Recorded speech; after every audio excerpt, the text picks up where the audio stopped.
শুধু দর্শক মণ্ডলী, বিরতির পর আবারও আমন্ত্রণ জানাচ্ছি আপনাদের প্রিয় প্রোগ্রাম আয়ন টিভিতে ল উইথ ব্যারিস্টার মনোয়ার হোসেন। এই প্রোগ্রামটি যেটিতে ব্যারিস্টার মনোয়ার হোসেন, যিনি কমিটিতে অতি সুপরিচিত, তিনি দিক নির্দেশনা দিয়ে থাকেন দর্শক যারা প্রশ্ন করেন তাদেরকে, এবং আপডেটও দেন।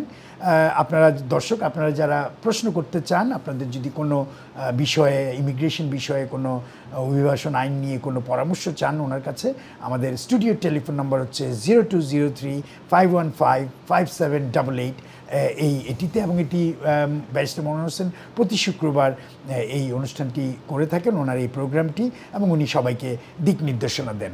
মনোহর ভাই, আমরা বিরতির আগে আলাপ করছিলাম অ্যাজাইলাম সিকার নিয়ে। আমি প্রশ্ন করেছিলাম আপনাকে স্টুডেন্ট যারা এখানে এসছে তাদের ব্যাপারে, তাদের অনেকের হয়তো আর পয়সা নাই পড়ার, বা কিছু দেশে তাদের প্রবলেম আছে, তারা অ্যাজাইলাম চায়, অথবা স্কিল ওয়ার্কার যারা, তারা এখানে এসছেন, তাদের চাকরি নাই, বাকরি নাই, দেশে যেতে পারবে না, অনেক কর্য করে এসছেন, তাদের ব্যাপারে যদি আপনি একটু বলেন, একটুখানি এটা বলেন, তারপর আমার কয়েকটি সুনির্দিষ্ট প্রশ্ন আছে। জি, আসলে huge number of students, not only from Bangladesh, different countries. আমি অবশ্য বাংলাদেশি অভিবাসী, অনেক হাজার স্টুডেন্টস, লাখো লাখো স্টুডেন্ট আসছে গত কয়েক বছরে। তার মধ্যে একটা খুব ভালো অঙ্কের, অর্থাৎ অনেক স্টুডেন্টস, তারা এমনকি স্কিল ওয়ার্কার, তারা অ্যাসাইলাম সিক করেছে। তো এটা অবশ্যই, এটাও একটা কারণ যার কারণে এখন এগুলি সব স্ট্রিক্ট করা হচ্ছে মেইন ঢোকার সময়।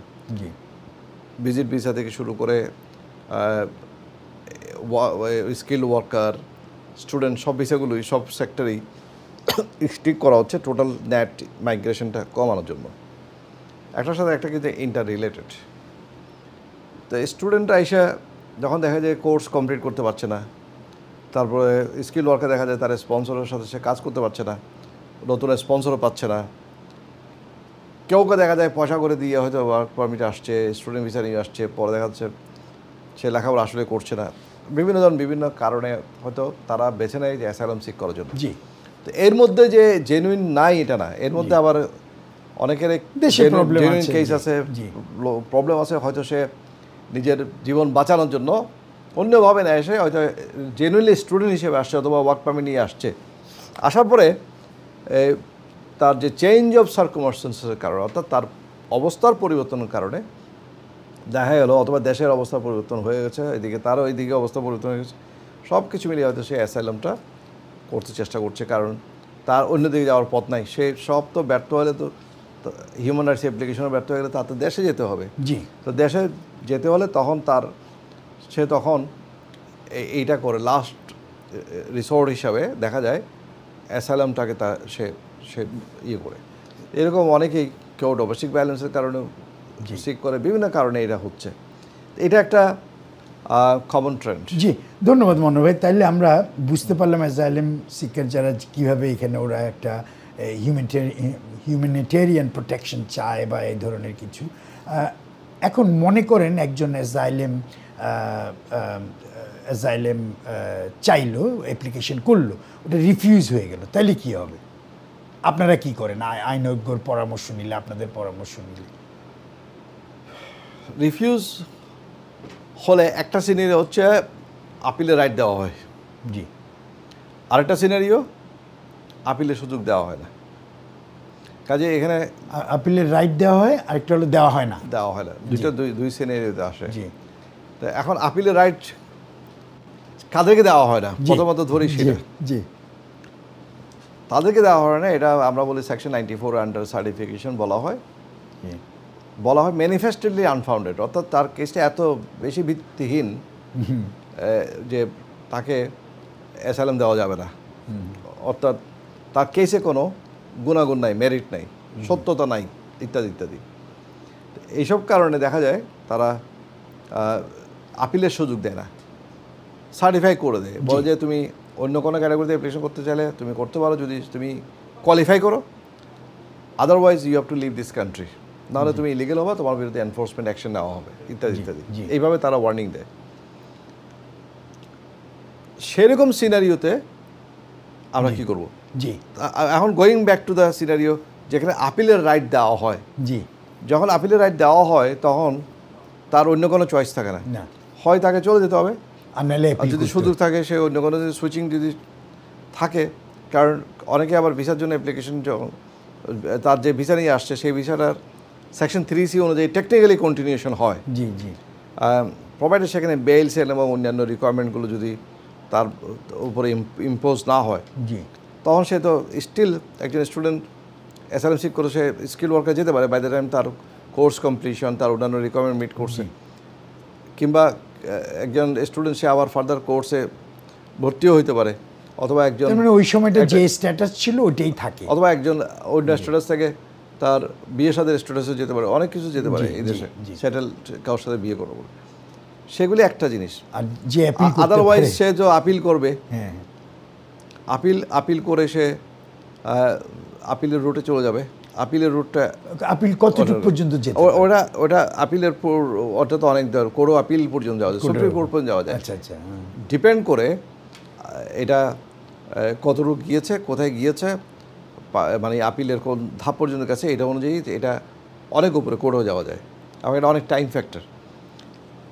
অন্যদিকে যদি আপিলের রাইট দেওয়া না হয়, যে going back to the scenario where the Home Office decides that there is no founded case for you, অর্থাৎ is completely unfounded, manifestly unfounded, জি, সো এটা সার্টিফাই করে এবং আপিলের রাইট দেয় না, জি, তখন কি করতে হবে? জি, তখন কোনো লয়ারের কাছে যখন আসে তখন লয়ারের কাজ হচ্ছে এটাকে অ্যাসেস করা যে হোম অফিস কোনো রং করেছে কিনা, আন্ডার মাইন্ড করেছে তার কেস, তার এভিডেন্সগুলোকে ইগনোর করছে কিনা, কিংবা স্টিল তার কোনো ভালো কেস আছে কিনা। তাহলে কয়েকটা এভিনিউ থাকে, একটা হচ্ছে fresh application, G, for the submission, আরটা হচ্ছে ওই সার্টিফিকেটটাকে চ্যালেঞ্জ করা, জি, যে আনফাউন্ডেড বলেছে না, না আমার ক্লায়েন্টের কেস ফাউন্ডেড, আমার ক্লায়েন্টের কেসের শক্তি আছে, তুমি যেটা বলছো এটা বিবেচনা করবে কোর্টে। জি, কোর্টে যদি মনে করে যে কিনা আমার কেস নাই সলভ জব করার পরে, তখন court can dismiss my appeal, but আমাকে আপিলের রাইট দেওয়া উচিত, জি, এটা তুমি আনফাউন্ডেড এভাবে বলতে পারো না। সেটা হচ্ছে তখন আমরা জুডিশিয়াল রিভিউ প্রসিডিংসে চলে যাই, রিঅ্যাকশন প্রোটোকল, এগুলি হচ্ছে বিভিন্ন এভিনিউ। তাহলে এখানে আমি জুডিশিয়াল রিভিউ নিয়ে আপনাকে প্রশ্ন করব, কারণ দর্শক আপনারা অনেকে হয়তো জুডিশিয়াল রিভিউ সম্বন্ধে জানতে চান, মনে হবে একটু যদি জুডিশিয়াল রিভিউ সম্বন্ধে একটু যদি বলতেন দর্শকদের জন্য। অবশ্যই এর মধ্যে যদি কেউ কোনো প্রশ্ন অ্যারাইজ করে যে কোনো কিছু ব্যাপারে দেখেন কল আস, জি জি, আমি চেষ্টা করব তাদেরকে বেস্ট গাইডেন্স দেওয়ার জন্য, বেস্ট পসিবল গাইডেন্স দেওয়ার জন্য।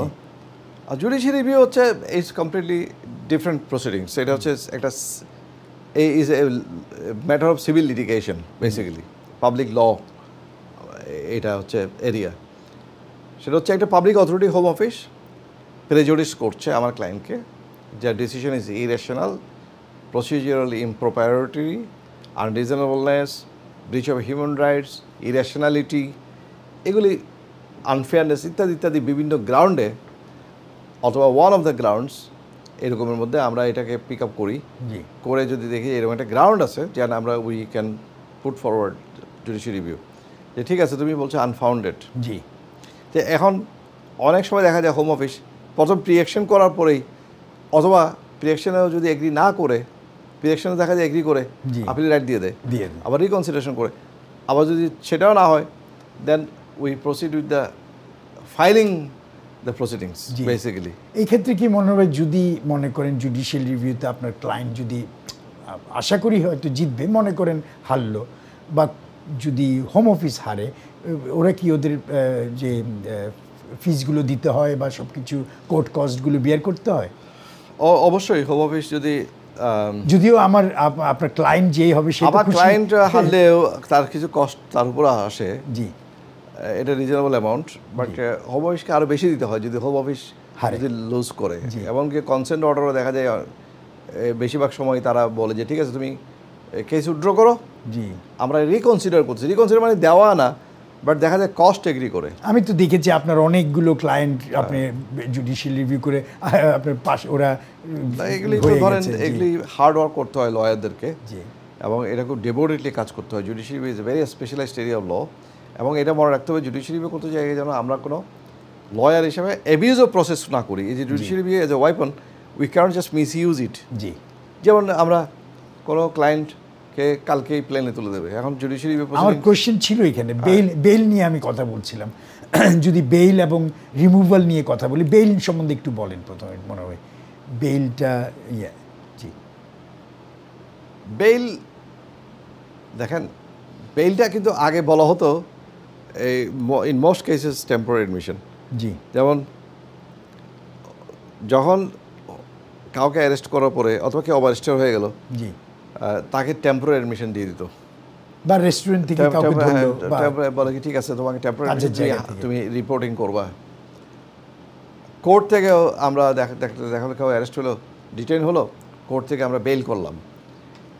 তো কোর্ট থেকে বেইল করার পরে কিছুদিন পরে এটা যখন এটা ইয়ার আন্ডারে চলে যায়, ইমিগ্রেশনের আন্ডারে চলে যায়, ইমিগ্রেশনের রিপোর্টিং, তখন ইমিগ্রেশন করে কি টাইম টু টাইম এটা অটোমেটিক বেইল এক্সটেনশনের মতো হয়তো, তখন সেটাকে বলা হতো টেম্পোরারি অ্যাডমিশন। তারা দিয়ে দিত।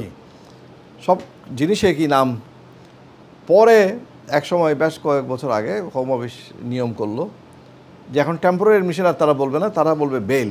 জি, তো বেইল শুনলে অনেকে অপমান বোধ করেন, কিন্তু এই বেইল তো সেরকম না যে এটা ক্রিমিনাল অফেন্সের জন্য কোনো ক্রিমিনাল কেস, এটা না।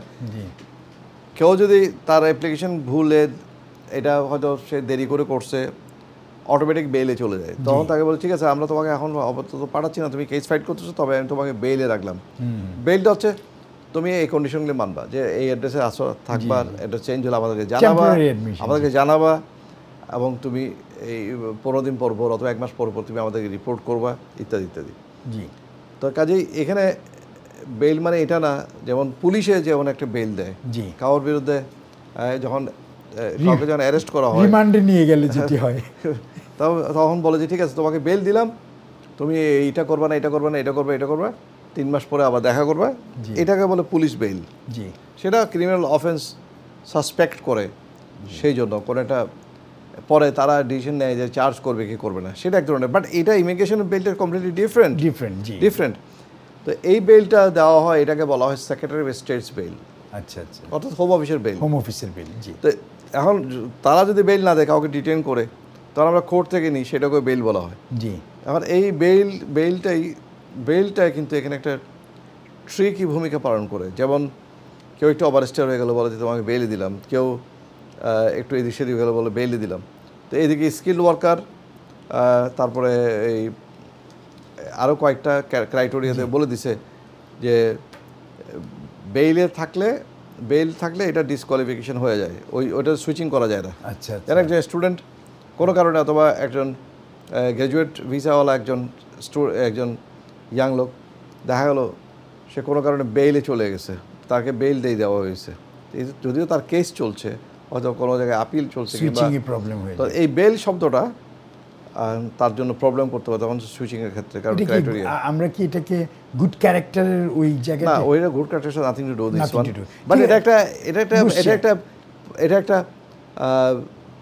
নেগেটিভ সাইড হিসেবে নেওয়া হয়, বাট দুই একটা ক্ষেত্রে still we can challenge this bail. কারণ হচ্ছে অনেকে কিন্তু some people were not suppose to be under bail. জি, কারণ সে ইন টাইম অ্যাপ্লিকেশন করছে, ইন টাইম সব কিছু করছে, ওয়াই তার অ্যাপ্লিকেশন রিফিউজ হওয়ার পরে তাকে আপিলের সুযোগ দেওয়ার পর তাকে বেইল শব্দটা কেন দেওয়া হবে? লাইক ওদের অ্যাসাইলামের ক্ষেত্র, তো এটা আমরা আর্গিউ করতে পারি কোনো কোনো কেসে, তবে সাধারণভাবে তার রুলের মধ্যে এটা নিয়ে আসছে যে বেইল থাকলে এটা সুইচিং করা, যদি স্পাউস ভিসায় করা যায়, অন্যান্য ভিসা করা যায়, বাট স্কিল ওয়ার্কার বিভিন্ন জায়গায় সুইচিং করা যায়, এমনকি পোস্ট স্টাডি ওয়ার্কেও সুইচিং করা যায় না স্টুডেন্ট থেকে, যদি সেই স্টুডেন্টকে এটির মধ্যে কোনো কারণে বেইল আছে। যেমন কতগুলি সিনারিও আছে, আমি বলি, খুব ইন্টারেস্টিং এটা এরিয়াটা। যেমন একটা স্টুডেন্ট অ্যাপ্লিকেশন করছে হিউম্যান রাইটসের বেসিসে, কারণ তার রেজাল্ট এখনও বাইরে নেই, কিন্তু তার ভিসা শেষ হয়ে যাচ্ছে, তো সে তো পোস্ট স্টাডি ওয়ার্কে যেতে পারছে না। এখন দেখা গেল তার ইচ্ছা ছিল যে এর মধ্যেই 2-1 মাসের মধ্যে আমার রেজাল্টটা বেরিয়ে যাবে, এবং তারপর আমি এটাকে ভেরি করবো, অর্থাৎ কনভার্ট করে আমি পোস্ট স্টাডি ওয়ার্কে চলে যাবো, তাহলে তো ফাইন। কিন্তু দেখা গেল তার রেজাল্ট হতে আরও 2 সপ্তাহ বাকি আছে, এর মধ্যে হোম অফিসে রিফিউজ করে দিচ্ছে, তাকে রাইট অফ আপিল দেয়, এবং সেখানে বলছে তোমাকে বেইল দেওয়া হইলো। Then it becomes a bar for switching to you post study work. এটা হচ্ছে একেবারে common scenario. What can you do? এই ক্ষেত্রে খুব স্ট্রং সাবমিশন দরকার, because you can still rely upon paragraph 39E of the immigration rule, যেখানে বলা হয়েছে 14 দিনের মধ্যে যদি কেউ আমার একটা কলার আছে, আমি আবার আসবো। দর্শক, টেলিভিশনের আওয়াজ কমিয়ে টেলিফোনে আমাদের সাথে আলাপ করেন। কে বলছিলেন, কোথা থেকে বলছিলেন? হ্যালো দর্শক। হ্যালো, আসসালামু আলাইকুম। আসসালামু আলাইকুম, জি কে বলছিলেন? জি, আমার নাম বুশরা। আমি যে ব্যারিস্টার সাহেব আছেন তার কাছে আমার একটা প্রশ্ন আছে। জি করেন মনোর ভাই, ব্যারিস্টার মনোর শুনছেন মনোর ভাই? জি, আমি জানতাম স্যার যে স্কিল ওয়ার্কার ভিসা যে এটা কি একবার বন্ধ হয়েছে না? আমার ভাই দেশে যে IELTS এর 6 পয়েন্ট আছে ইউকেবি এন্ড ও মোবাইলের কাজ শিখতে আগে টেকনিশিয়ান একটা সার্টিফিকেট পাইছে কাজ শিখতে 6 মাস। তো আমার মামার দেশও এক মোবাইলের দোকান আছে, তো তাই যদি স্পন্সর করেন যে কি ভিসা পাইছে কি কোনো প্রবলেম হইব না? এটা কোনো বুঝতে পেরেছি দর্শক। জি মনোর ভাই বুঝতে পেরেছেন, উনি ওনার যে বুঝছে বাংলাদেশে কাউকে আনতে চাচ্ছেন, উনি মোবাইল টেকনিশিয়ান, এখন এই জিনিসটা কি কমপ্লিটলি বন্ধ হয়ে গেছে কিনা বা পারবে। প্রথমত কথা হচ্ছে স্কিল ওয়ার্কার ভিসা বন্ধ হয়নি।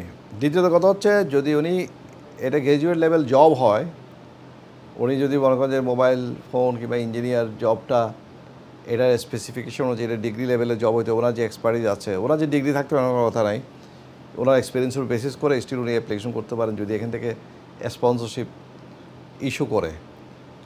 বাট এটা দ্য পজিশনটা দেখতে হবে, কোন কোম্পানি আনছে সেই পজিশনটা দেখতে হবে। এখন যদি হলো mobile phone technician, that may be very unlikely জি to be successful. Thank you Monor ভাই। আমার আরেকটা দর্শক ফোন করেছেন। দর্শক, আপনি টেলিভিশনের আওয়াজ কমিয়ে ফোনে আমার সাথে আলাপ করেন। কে বলছিলেন, কোথা থেকে বলছিলেন? জি, আসসালামু আলাইকুম। জি আসসালামু আলাইকুম, বলেন। আপনি ভালো আছেন? জি জি ভালো। বলেন আপনার আমার একটা প্রশ্ন। আমার এক আত্মীয় ছেলে, উনি মিনকেপ করে, বুঝছেন? জি। তো উনি চাইতেছে কি দেড়শো বিয়ে করলে 6-7 মান্থের পে স্লিপ আছে রেডি, মেয়েটার আনতে কি এই পে স্লিপটা অ্যাপ্লাই করা যাবে? 6-7 মান্থ আছে। মনে হয় আপনি কি না আমি বুঝতে পারছি, আপনি বলছেন উনি ক্যাবিং করে। ক্যাবিং, ইয়েস, ওভার করে পে স্লিপ করতে গিয়ে উবার থেকে উবার পে স্লিপ ইস্যু করে। হ্যাঁ, ওরা পে স্লিপ কত কামায়, ইনকাম করে। বাট এটা তো উনি তো সেলফ এমপ্লয়েড। তো 6-7 মান্থস ধরে সেলফ এমপ্লয়মেন্ট করে, এই তো? জি জি। হ্যাঁ, 6-7 মান্থসের মধ্যে যদি উনি যদি 29,000 পাউন্ড নেট প্রফিট করে, ওয়াই নট? ওই 6 মান্থ থেকে 29,000 দেখানো লাগবে না, তার মান্থলি যে ইনকামের একটা পার্ট ওইটা দেখাইলে চলবে? না এটা 6 মান্থসের, 6 মান্থসের এটা 6 মান্থসের পে স্লিপ ইত্যাদি না। এটা যেহেতু সেলফ এমপ্লয়েড হলে এই ফাইন্যান্সিয়াল ইয়ারের মধ্যে, লাস্ট ফাইন্যান্সিয়াল ইয়ারের মধ্যে তার নেট প্রফিট কত এটা দেখাইতে হবে। তো সাধারণত একটা বছর তার যদি ফাইন্যান্সিয়াল ইয়ার না হয়, বুঝছেন, minimum it could be a problem, but still it can be explored. এটা যদি উনি ইতিমধ্যে যদি ওনার দেখা যায় উনি 29,000 পাউন্ড ওনার ইনকাম উনি হয়ে গেছে, ওয়াই নট করতে পারে।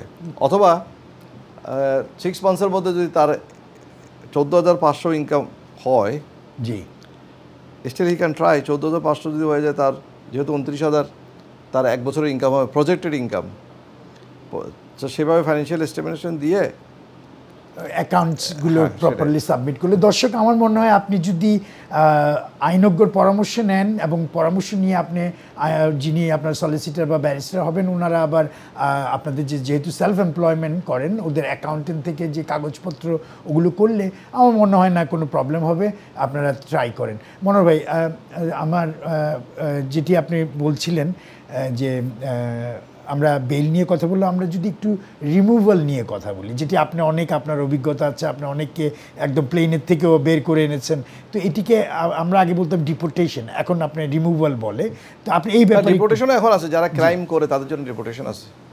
আচ্ছা, জি, আমাদের শেষ, আমরা 2-3 মিনিট আছে, আর তারপরে এই কথাটা আপনি একটু বলেন, তারপর আমার আরেকটা প্রশ্ন আছে। জি বলেন।